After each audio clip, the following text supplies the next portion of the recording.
Welcome to the terrified night. दोस्तों, ये बात है 12 जनवरी 1986 की। अनिरुद्ध अपने ऑफिस से लेट फ्री हुआ था, तकरीबन 10 साढ़े 10 बजे करीब। वैसे तो अक्सर वो एक ही रास्ते से आता है, लेकिन उस दिन क्या हुआ कि जिस रास्ते से वो अक्सर अपने घर जाता है, उस दिन वो रास्ता ब्लॉक उसको मिला। तो उसको लगा कि आज लॉन्ग टर्न लेना पड़ेगा, यानी यह दूसरा रास्ता बदलना पड़ेगा। अब ये जो दूसरा वाला रास्ता था वो थोड़ा लॉन्ग टर्न भी था, वो बहुत लंबा भी था, और ये रास्ता अक्सर कई लोगों को निगल चुका था। ये रास्ता जाता था जंगलों के बीच में से। तो हमारा अनिरुद्ध भी ऐसे निकला, वो उस रास्ते पे जा रहा था बड़े आराम से। तब क्या हुआ कि जैसे वो क्रॉस कर रहा था उस जंगल को, तो पेड़ों के बीच में उसको कोई आदमी प्रतीत हुआ अंधेरे में। हालांकि पूरा वो ढंग से देख नहीं पाया कि कौन खड़ा है। तो उसको लगा कि उस व्यक्ति को, उस आदमी को उसकी ज़रूरत है। तो वो रुक गया वहाँ पर और इंतज़ार करने लगा कि वो, उसने कहा पहले उस व्यक्ति से कि अगर आपको कहीं जाना है तो मैं आपको छोड़ दूँगा, आइए बैठ जाइए। अब वो व्यक्ति थोड़ा सा करीब आया, ये अंधेरा था तो उस वजह से पूरा दिख नहीं रहा था कि उसका चेहरा मोहरा क्या है। तब उसने अनिरुद्ध से कहा कि मेरा सर कहाँ है, कोई मेरा सर ला दो। अनिरुद्ध ने कहा कि यार ये कौन है, मतलब आप कौन हो भाई साहब, और रात में मैं ही मिला हूँ कि आपको मजाक करने के लिए।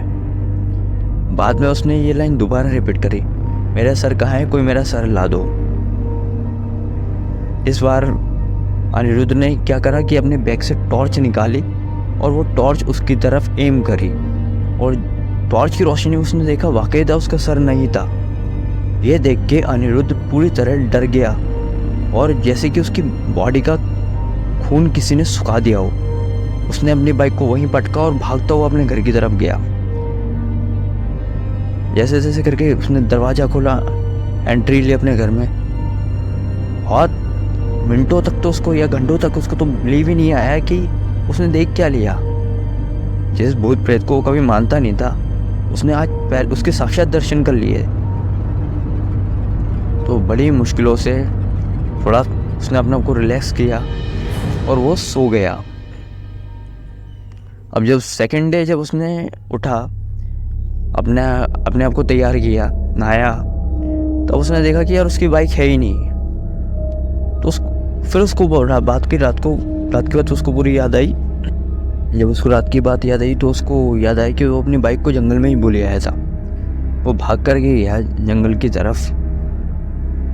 पहले तो उसकी हिम्मत हुई नहीं थी वहाँ पे जाने की, लेकिन फिर भी उसने देखा रात की बात है और अभी दिन है, तो दिन में डर थोड़ा कम लगता है। तो जंगल में गया तो देखा तो जंगल में उसकी बाइक, जहाँ वो पटक के गया था, जहाँ वो अपनी बाइक को गिरा के गया था, वहीं उसकी बाइक उसको मिली और उसके अंदर चाबी लगी हुई थी। दोस्तों, अक्सर इस जंगल के अंदर लोग आवाजाही नहीं करते थे। ये इंसिडेंट कईयों के साथ में हो चुका था। कईयों ने उस सरकटे भूत को देखा था। तो उसने अपनी बाइक को कलेक्ट करा और वो गया अपने ऑफिस वहीं से। जब वो अपने ऑफिस गया तो उसने कुछ लोगों के साथ में बातों को घुमा फिरा के बात करी कि तुम कभी उस रास्ते से गए हो क्या तुमको पता है कि उस रास्ते में क्या फील होता है। तब कईयों ने उसको बताया कि वहाँ एक सरकटा घूमता है जो कईयों की जान ले चुका है, और ये कम से कम ये आंकड़ा 400 से 500 लोगों का है, मरने वालों का आंकड़ा, जिनकी वो सरकटे ने जान ली है। ये देख के थोड़ा वो और डर गया कि वो कल किस मौत से बार बार बचा है वो। पर जैसे इवनिंग घटी उसकी, इवनिंग में जब वो तैयारी कर रहा था और जब वो निकला अपने घर के लिए, ड्राइविंग करते वक्त उसकी बाइक की सीट, बाइक एकदम भारी से हो गई थी चलने में। अब जब उसने थोड़ा ध्यान दिया तो उसके कानों में एक आवाज़ आ रही थी, मेरा सर कहाँ है, कोई मेरा सर ला दो। उसने पीछे पलट के देखा तो वही सरकटा भूत उसके पीछे बैठा हुआ था। उसने अपने इष्ट को याद करा और अपना एक मंत्र उसने चैंट करा। फिर देखा तो वो भूत उसके पीछे से गायब हो गया था। पर ये अभी तक उसका पीछे छूटा नहीं था उस भूत से। अब जब वो घर आया तो घर में उसने बाइक पार्क करी अपने अंदर घर में गया तो उसने देखा घर के बाहर वो सरकटा अभी भी घूम रहा है, जैसे कि वो उसका वेट कर रहा हो। अब उसकी सिचुएशन और ख़राब होती चली जा रही थी अनिरुद्ध की, कि यार मेरे साथ में हो क्या रहा है, मुझे ये बार बार क्यों दिख रहा है। उसको कुछ समझ में नहीं आ रहा था क्या करे, किससे बात करे। वो अगर लोगों से बात करता तो उसको लगा कि लोग उसकी हंसी उड़ाएंगे। फिर भी उसने उस रात को सोया। अब फिर सोने पर भी उसको वो सरकटा भूत नजर आ रहा था अपने सपनों में। उसको कुछ समझ में नहीं आ रहा था क्या करे, कैसे करे। वो वैसे तो अनिरुद्ध बहुत हिम्मती था, बहुत करेजियस बंदा था, पर इस चीज़ ने उसको हिला के रख दिया। क्योंकि कई बार चीज़ें ऐसी होती ना कि जिससे आप लड़ ही नहीं सकते हो। तो सेम सिचुएशन अनिरुद्ध के पास में थी, उसको समझ में नहीं आ रहा था कि क्या है, तो लड़ेगा अभी कैसे। तो वेरी नेक्स्ट डे वो जब ऑफिस गया, ऑफिस में उसने फिर घुमा फिरा के बात करी, भूतों के बारे में कुछ जानना चाहा। तो उसके ऑफिस में एक अंकल थे, उन्होंने बताया कई बार जो आत्मा कई बार आपसे अटैच हो जाती है आपके ग्रह नक्षत्रों में, मतलब जिस नक्षत्र में आपका जन्म हुआ है। कई बार अगर वो आत्मा भी जो मरी वो इस नक्षत्र में है या उस नक्षत्र में मरी है, तो कई बार वो आपसे अटैच हो जाती है। तो शायद यही चीज़ तुम्हारे साथ में अनिरुद्ध को उस अंकल ने ऐसा कुछ बताया अनिरुद्ध के शेयर करने पर। तब उन्होंने एक सोल्यूशन अनिरुद्ध को बताया, तो एक काम करो, तुमको बार बार दिख ही रहा है तो उससे कांटेक्ट करने की कोशिश करो, तुम उससे बात करने की कोशिश करो। अनिरुद्ध ने अपने सारी हिम्मत को इकट्ठा करके उस प्रेत से बात करने की ठानी। उसी शाम को जब वो ऑफिस से अपने घर जा रहा था, तब एक बार फिर से उसको उस प्रेत के दर्शन हुए, उस सरकड़े प्रेत के। उसने बड़ी हिम्मत से लड़खड़ाती हुई आवाज़ में पूछा कि आप असल में कौन हो, आप चाहते क्या हो मुझसे। तब उस प्रेत ने बताया कि तुम पहले शख्स हो जो मुझसे मिलने के बाद अभी तक जिंदा है, वरना लोग जिंदा बचते नहीं मुझसे। क्या करूं, मेरा अभिश्राप ही कुछ जैसा है। बोले अभिश्राप, किस बात का अभिश्राप है आपको। तब उस प्रेत ने बताया कि मेरा नाम रमेश है, मैं जयपुर में रहने वाला था। मेरी जॉब काफ़ी अच्छी थी। कुछ महीनों बाद मेरी शादी हो गई। शादी होने के बाद मैं इस नगर इटावा में आ गया अपनी वाइफ के साथ में। हम लोग भी ठीक चल रही थी, लेकिन बाद में कुछ मनमुटाव हम दोनों हस्बैंड वाइफ में आया और कुछ समय बाद मेरी वाइफ का अफेयर किसी और व्यक्ति के साथ में हो गया। अब मेरी वाइफ ने और उसके प्रेमी ने दोनों ने मिल करके एक रात को मुझे मार दिया और मेरे जितनी भी प्रॉपर्टी वगैरह थी सब हड़प लिया उसने, उन दोनों ने। और मुझे मार के मेरा धड़ इस जंगल में गाड़ दिया और मेरा सर पता नहीं कहाँ गाड़ा है। मेरा सर और मेरा धड़ अलग अलग होने के कारण मुझे मुक्ति नहीं मिल पाई और मैं अभी तक भटक रहा हूँ। तो कृपया मेरे ऊपर ये बस एहसान कर दो कि मुझे इस प्रेत योनि से मुक्ति दिला दो। ये सब सुन करके अनिरुद्ध को उस पर बहुत दया आ गई। तो जब अनिरुद्ध ने पूछा कि आप कहाँ रहते थे, किधर रहते थे, उससे पूरा एड्रेस लिया उसका, और वो उसकी पत्नी के घर पे गया जो अब अपने प्रेमी के साथ में रहती थी। उसकी पत्नी का नाम था संध्या।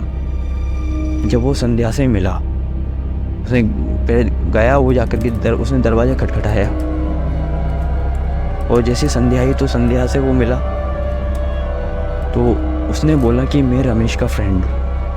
रमेश नाम आते ही संध्या बहुत बुरी तरह डर गई। पहले तो उसने अनिरुद्ध से मिलने से मना कर दिया।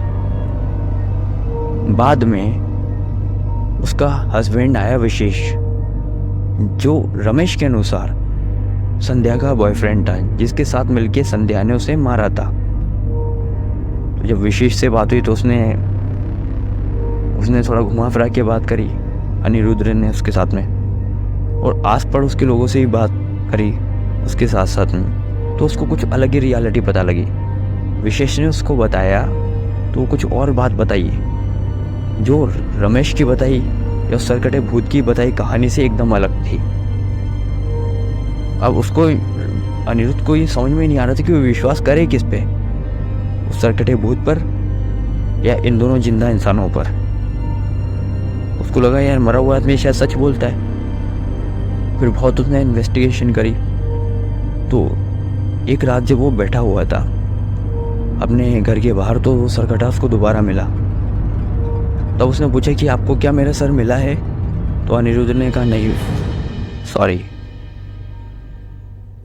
पर उसने वादा किया, अनिरुद्ध ने वादा किया उस सरकटे से कि मैं तुम्हारा सर वापस लेकर के आऊँगा कहीं से भी। तब उस सरकटे ने बताया कि जब भी लेकर के आओ मेरा सर, मुझे उस जंगल में ही मिलना जहाँ मैं पहली बार आपको दिखा था। अनिरुद्ध ने वादा किया। बहुत इन्वेस्टिगेशन और बहुत एफर्ट के बाद में अनिरुद्ध को सरकटे का सर मिल गया और वो एक नाइट में उस जंगल में गया और देखा तो वो सरकटा उसको उसी जगह पे मिला। एक थैले के अंदर वो उसके सर को लेकर के आया था, अनिरुद्ध उसके सर को लेके आया था और उसने